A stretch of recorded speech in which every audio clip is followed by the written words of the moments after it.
दोस्तों, कहते हैं ना कि गीदड़ की मौत आती है जब तो शहर की ओर भागता है। ठीक उसी प्रकार से जैसे जैसे इलेक्शन सामने आ रहा है, नरेंद्र मोदी के मन में घबराहट पैदा हो रही है और राहुल गांधी का भारत जोड़ो न्याय यात्रा जैसे जैसे आगे बढ़ रही है, लोगों का जन सैलाब भारी मात्रा में उमड़ रहा है, जिसको देख करके नरेंद्र मोदी के मन में अभी से डर पैदा हो गया है। वो उटपटांग बयानबाजी करने लगे हैं। हाल ही में चंडीगढ़ में मेयर चुनाव हुआ था, उसमें धांधली किया गया था और धांधली करके बीजेपी का उम्मीदवार को मेयर बनाया गया था, मतलब जीत घोषित किया गया था। उसका पर्दाफाश हुआ और हाल ही में आम आदमी पार्टी का मेयर जो है बनाया गया सुप्रीम कोर्ट के द्वारा। दोस्तों, भारतीय जनता पार्टी का कार्यकाल और नरेंद्र मोदी का कार्यकाल लगभग 10 साल पूरा हो चुका है और 10 साल में एक भी वादा ऐसा नहीं है जो नरेंद्र मोदी पूरा किए हैं। 15 लाख सबके खाते में देने का वादा, या फिर हर वर्ष 2 करोड़ रोजगार देने का वादा। कहाँ है रोजगार? किसको रोजगार मिल रहा है? 2 करोड़ तो छोड़िए, 10 लाख रोजगार भी नहीं दे पा रहे हैं। और जिस तरीके से भारतीय रुपया डॉलर के सामने गिर रहा है, अर्थव्यवस्था बिगड़ रहा है, महंगाई बढ़ रहा है, कोई भी एक मुद्दा नहीं है जिसमें नरेंद्र मोदी जो है पास हुए हैं। हर एक चीज़ में फेल हुए हैं और जनता के पास जाने के लिए उनके पास कुछ भी नहीं बचा है। राम मंदिर था तो राम मंदिर को लेकर के जनता के पास जाने का जो बीजेपी का प्लानिंग था वो भी फेल हो गया, कुछ भी नहीं बचा।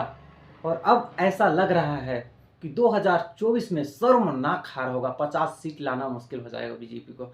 जिस तरीके से लोग जागरूक हो रहे हैं, लोग एकजुटता हो रहे हैं और राहुल गांधी जो है युवाओं को भरोसा दिला रहे हैं कि उनको रोजगार देने का काम करेंगे और जब वो पीएम बन जाएंगे तो सभी को एक साथ लेकर के आगे चलेंगे। दोस्तों, बीजेपी के कार्यकाल में किसानों के साथ अन्याय हुआ, महिला पहलवान के साथ क्या हुआ, विपक्ष के नेता मंत्रियों के साथ क्या हो रहा है, ये सब आप लोग देख रहे हैं। ये सब जनता देख रही है, ये सब जनता देख रही है और अब जनता जाग रही है। और राहुल गांधी का भारत जोड़ो न्याय यात्रा में जिस प्रकार से जन सैलाब उमड़ रहा है, उसको देख करके भारतीय जनता पार्टी के लोग, नेता और गोदी मीडिया को समझ नहीं आ रहा है और नरेंद्र मोदी को समझ नहीं आ रहा कि आखिर कैसे किया जाए, क्या किया जाए, इनको कैसे रोका जाए, कुछ भी समझ में नहीं आ रहा है। हाल ही में कल नरेंद्र मोदी ने सुप्रीम कोर्ट पर भी निशाना साधा, क्योंकि सुप्रीम कोर्ट ने जो है चंडीगढ़ मेयर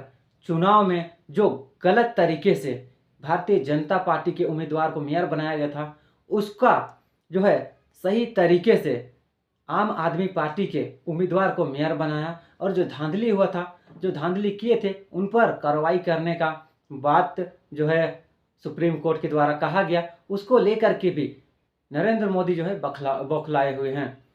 तो दोस्तों, जिस प्रकार से जन सैलाब राहुल गांधी के पीछे पीछे उमड़ रही है, देख करके यही लग रहा है कि 2024 में कांग्रेस की बड़ी जीत, इंडिया गठबंधन की बड़ी जीत और भारतीय जनता पार्टी की शर्मनाक हार होने वाली है। क्योंकि उसी प्रकार से भारतीय जनता पार्टी लोगों को परेशान करने का काम किया, बेरोजगार करने का काम किया, लोगों के साथ अत्याचार किया गया, वो आज तक भारतीय इतिहास में कभी किसी के साथ नहीं हुआ, किसी भी सरकार में नहीं हुआ जितना नरेंद्र मोदी के साथ सरकार में लोगों के साथ अत्याचार हुआ, लोग बेरोजगार हुए, सबसे ज़्यादा भ्रष्टाचार हुआ, विपक्ष के नेताओं को किस प्रकार से टारगेट में लिया जा रहा था, झारखंड के सीएम हेमंत सोरेन को किस प्रकार से फंसाया गया, अभी तक कोई भी सबूत नहीं है ईडी के पास, फिर भी उनको जेल में बंद कर दिया गया। जनता देख रही है और अभी जिस प्रकार से उसी को देख करके जनता भी जाग रही है, जन सैलाब उमड़ रहा है, उससे देख करके नरेंद्र मोदी घबराए हुए हैं, डरे हुए हैं। दोस्तों, 2024 में